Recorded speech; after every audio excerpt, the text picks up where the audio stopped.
Today we will discuss class 8 chapter 2 linear equation in one variable exercise 2.2 question number 8. Now the question number 8 says three consecutive integers. Now what is the consecutive integers? जो लगातार होते हैं, एक के बाद एक number आते हैं. जैसे अगर आप कह दें कि 24, 25 एंड 26, तो ये तीनों लगातार नंबर हैं, तो इनको हम कंसेक्यूटिव इंटीजर्स कह सकते हैं. Are such that when they are taken in increasing order. कैसे ऑर्डर में लेना है हमको इनको? इंक्रीजिंग ऑर्डर में, मतलब 24, 25, 26, 27, 28, 29 या फिर 101, 102, 103. ये इंक्रीजिंग ऑर्डर है छोटे से बड़े की तरफ. Are multiplied by 2, 3 and 4 respectively. They add up to 74. Find the three numbers. So we have to find out the three numbers. So let us first take the three numbers as, जैसे ये हमारे पास है 24 है, ठीक है. 25 को I can write 24 plus 1 and 26 को I can write 24 plus 2. मतलब जो भी हमारा पहला नंबर है उसके बेसिस पे ही हमें बाकी अपने तीन नंबर्स, दोनों नंबर्स को आगे लिखना है. सो अगर मैं 24 को x मान लूं तो यहाँ पर x plus 1 हो जाएगा. 24 की जगह पर x plus 1, फिर 24 की जगह पर x और प्लस के हाथ में क्या आ जाएगा 2. So these are the three numbers. अब ये इंक्रीजिंग ऑर्डर में, ये बिल्कुल इंक्रीजिंग ऑर्डर में. ये देखिए 24 plus 1 is 25, 24 plus 2 is 26. तो ये क्या हो गए? तीनों इंक्रीजिंग ऑर्डर में हो गए हैं, ठीक है. सो यहाँ पर हम सबसे पहली चीज ये ले सकते हैं, let the three consecutive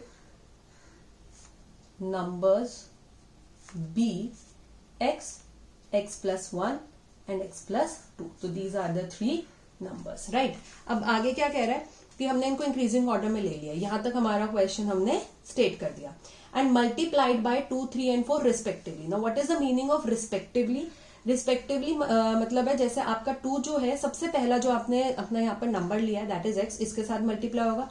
3 second place पे है तो सेकेंड नंबर के साथ मल्टीप्लाई होगा. 4 थर्ड प्लेस पे है तो थर्ड नंबर से मल्टीप्लाई होगा. सो ऑलवेज रिमेंबर रिस्पेक्टिवली, मतलब जिस तरीके से आपको चीजें दे रखी हैं, जिस ऑर्डर में है, तो जो आप सेकेंड चीज लोगे वो भी उसको उसी ऑर्डर के साथ ही आप लेंगे. ये हमारा रिस्पेक्टिवली का मतलब होता है. मतलब आप 2 को किसी और से अगर मल्टीप्लाई कर देंगे x के अलावा इन दोनों में से, तो करेक्ट गलत हो जाएगा. बिकॉज फर्स्ट प्लेस के साथ सेकेंड प्लेस के साथ थर्ड प्लेस के साथ मल्टीप्लाई करने के लिए बोल रहा है तो मल्टीप्लाई करेंगे. तो अगर मैं 2 को x, तो अकॉर्डिंग टू द क्वेश्चन हमारे पास यहाँ पर क्या हो गया? x किससे मल्टीप्लाई हो गया? 2 से, दैट इज 2x, राइट. 3 किससे मल्टीप्लाई हो गया? x plus 1 से, तो 3. x plus 1 किस में आ जाएगा? ब्रैकेट में, क्योंकि 3 x के साथ भी और 1 के साथ भी, दोनों के साथ मल्टीप्लाई हो रहा है. इस पूरे नंबर से मल्टीप्लाई, तो इट मीन्स 3 x के साथ भी मल्टीप्लाई हो रहा है और 3 1 के साथ भी मल्टीप्लाई हो रहा है. सिमिलरली 4 भी मल्टीप्लाई हो रहा है, तो वो किसके साथ मल्टीप्लाई हो रहा है? पूरे x plus 2 के साथ मल्टीप्लाई हो रहा है. तो इट मीन्स 4 x के साथ भी मल्टीप्लाई हो रहा है और 2 के साथ भी मल्टीप्लाई हो रहा है. दोनों के साथ हो रहा है, एक के साथ नहीं होगा, सिर्फ x के साथ नहीं होगा, क्योंकि वो पूरे नंबर से मल्टीप्लाई होगा तो वो दोनों के साथ मल्टीप्लाई होगा.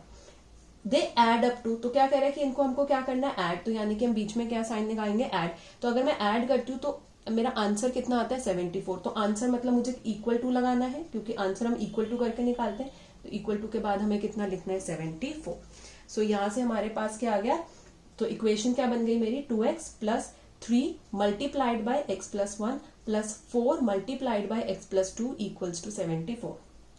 सो 2x प्लस, अब यहां पर हम इसको क्या करेंगे?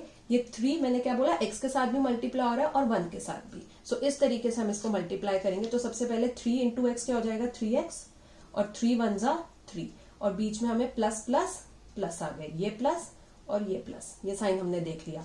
सिमिलरली इसी तरीके से हमें यहाँ पर क्या दे दिया? 4 1 जा 4, और यहाँ पर 4 को 2 से भी मल्टीप्लाई करेंगे. तो 4 को x के साथ मल्टीप्लाई किया तो 4x, और 4 इंटू 2 करेंगे तो 8. अब प्लस प्लस प्लस और प्लस प्लस प्लस, तो ये प्लस आ गया.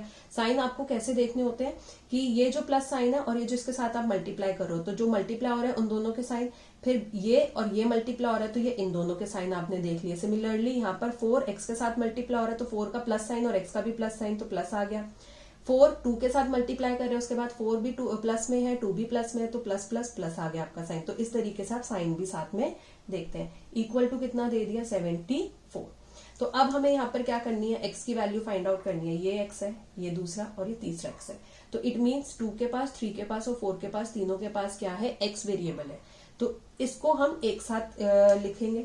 और 3 8 के पास हमारे पास कोई भी x वेरिएबल नहीं है, तो इट मीन्स कि इसमें से x तो कॉमन आ ही नहीं सकता, क्योंकि इनके पास x है ही नहीं, तो ये दोनों मुझे यहाँ से 3 और 8 जो है मुझे यहाँ से क्या करने हैं, रिमूव करने हैं। तो रिमूव करने तो कहाँ लेके जाएंगे, इधर 74 के पास। तो +3 उधर जाके क्या हो जाएगा, -3 जब दूसरी साइड जाएगा। सिमिलरली जब 8 भी दूसरी साइड जाएगा तो +8 उधर जाके क्या हो जाएगा, -8 हो जाएगा।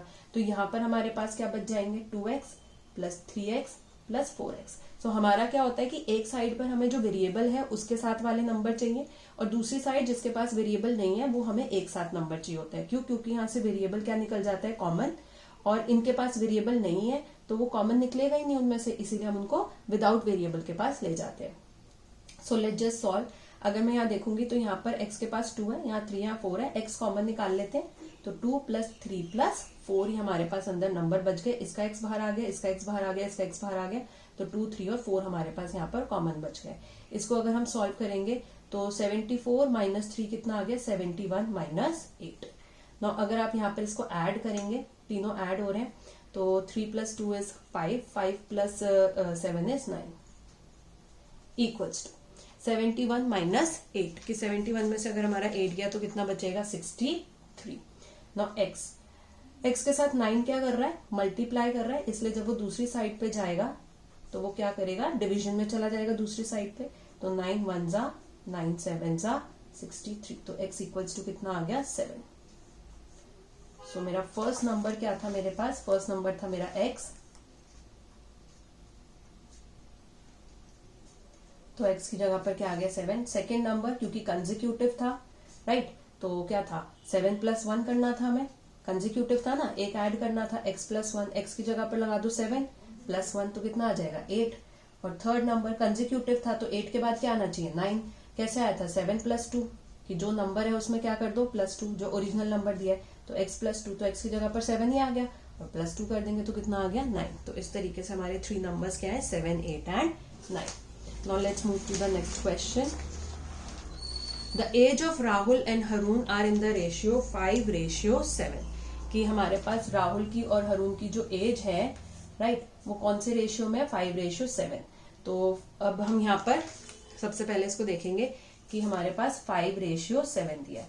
तो 5:7 का मतलब है 5/7 इंटू 5 और 7 किसी नंबर से कट के अपने लोवेस्ट फॉर्म में आए हैं, तो कोई कॉमन नंबर से कटेंगे। जैसे हम यहाँ पर कहते हैं कि जैसे हमारे पास 27/36 है, तो मैं कहती हूँ कि ये दोनों 9 की टेबल में आते हैं, तो मैं इनको 9 की टेबल से क्या कर देती हूँ, कट कर देती हूँ।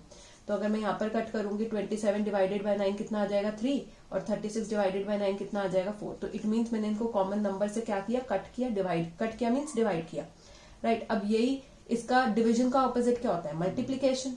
तो अगर मैं इसको मल्टीप्लाई कर दूंगी 9 से तो वापस हम कहाँ पहुंचेंगे, 27/36। तो हमें इस फॉर्म में दिया था और हमें इस फॉर्म में पहुंचना है, राइट। हमें इस फॉर्म में इसको क्या करना होता है, पहुंचाना होता है। तो यानी कि हमें क्या करना है, मल्टीप्लाई करना है। तो यहाँ पे हम क्या करेंगे, कॉमन नंबर से मल्टीप्लाई करेंगे, बट हमें तो नहीं पता वो कॉमन नंबर क्या है जिससे ये कट हुआ है। तो इस कॉमन नंबर को हम जब नहीं पता होता तो मैथमेटिकली क्या ले लेते हैं, x। तो क्या हो जाएगी हमारे पास, राहुल और हरून, क्योंकि पहले राहुल दिया है तो राहुल की एज हो जाएगी 5x और हरून की एज कितनी हो जाएगी, 7x। So we can write, let the present age of Rahul be 5x years. Let the present age of Harun be 7x years. Now आगे क्वेश्चन क्या कह रहा है, 4 years later, यानी कि 4 साल बाद, ठीक है ना, 4 साल बाद। अब इसको ऐसे समझो, मान लीजिए आपकी प्रेजेंट एज आ जाए 13 इयर्स, आज प्रेजेंट मतलब टुडे, कि आज आप कितने साल के हो, 13 साल के हो।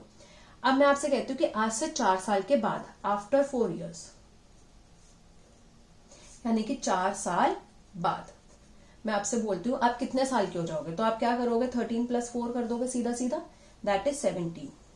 कि आप कितने साल के हो गए, 17 साल के हो गए, ठीक है। तो आज से 4 साल बाद आप 17 साल के हो गए, अगर आज के दिन आप 13 साल के हो तो यहाँ पर भी वो क्या कह रहा है, 4 years later, यानी कि 4 साल के बाद। सो 4 years later, तो हमने क्या किया है कि जो भी हमारे पास प्रेजेंट एज थी उसमें हमने उसको +4 कर दिया। तो यहाँ पे राहुल की प्रेजेंट एज क्या है, 5x, तो 5x में कितना कर देंगे +4, और सिमिलरली यहाँ पर हरून की एज क्या है 7x, तो 7x में भी 4 साल बाद मतलब कितना कर देंगे +4, कि आज वो 5x ईयर्स का है, 4 साल के बाद जो भी आज की एज है उसमें +4, और हरून भी आज 7x ईयर्स का है, तो आज की जो भी एज है उसमें +4, तो Rahul's age will be 5x + 4 years and Harun's age will be 7x + 4 years.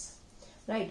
अब क्या कह रहा है कि 4 साल के बाद sum of their ages, कि sum of their ages will be 56 years. कितना हो जाएगा 56 years. So according to the question 4 साल की बाद की एजेस का सम करना है, 4 years later the sum, यानी कि 4 साल बाद जो एज है उसका सम करना है। तो 4 साल बाद राहुल की एज है 5x + 4 प्लस हरून की एज है 7x + 4, तो दोनों की एज को हमने क्या कर दिया ऐड कर दिया। विल बी मतलब हमारा आंसर दोनों को ऐड करके कितना आना चाहिए 56, तो आंसर है तो इक्वल टू 56 लगा देंगे। Now let's just open this bracket, कुछ मल्टीप्लाई नहीं हो रहा, कुछ नहीं हो रहा, बस हमें इस ब्रैकेट को इस तरीके से खोल देना है कि ब्रैकेट हटा देना है। इक्वल्स टू कितना आ गया 56। नाउ हमें किसकी वैल्यू फाइंड आउट करनी है, यहाँ पर x की वैल्यू फाइंड आउट करनी है। इन दोनों के पास x है, तो ये दोनों के पास x कॉमन है, तो ये हम यहाँ पर लेफ्ट साइड पे ही लिखेंगे 5x + 7x। बट 4 और 4 ये दोनों 4 के पास x कॉमन नहीं है, तो इट मीन्स इसको हम कहाँ पर लेके जाएंगे 56 के पास, क्योंकि इसके पास भी x नहीं है, तो ये 4 भी नेक्स्ट साइड चला जाएगा और ये 4 भी, तो this +4 will change into -4 and this +4 will change into -4। तो यहाँ से क्या कॉमन निकल गया x, और अंदर क्या बच गया 5 + 7 इक्वल्स टू 56 में से 4 गया, कितना आ गया 52। ये हमने सॉल्व करके 52 कर दिया, कितना आ गया -4। नाउ 5 + 7 हमारे पास कितना होता है 12x। नाउ 52 में से अगेन 4 चला गया, कितना बच गया 48। नाउ 12x के साथ क्या हो रहा है मल्टीप्लाई, दूसरी साइड जाएगा तो क्या करेगा डिवाइड, डिवीजन में चेंज हो जाएगा, 12 1 12 4, तो x हमारे पास कितना आ गया 4 आ गया। अब क्वेश्चन में देखो हमें कौन सी एज निकालनी थी, present age. We have to find out the present age. तो प्रेजेंट एज राहुल की हमारे पास कितनी है 5x और हरून की कितनी है 7x, तो हम कहेंगे present age of Rahul is equals to 5x and present age of Haroon is equals to 7x है। तो 5x का मतलब क्या होता है 5 मल्टीप्लाइड बाय x, क्योंकि बीच में कोई साइन नहीं दिया, तो दैट इज 5 और x की जगह पर क्या लगा देंगे 4, तो 5 4 कितना आ जाएगा 20 ईयर्स। तो राहुल की प्रेजेंट एज कितनी है 20 ईयर्स।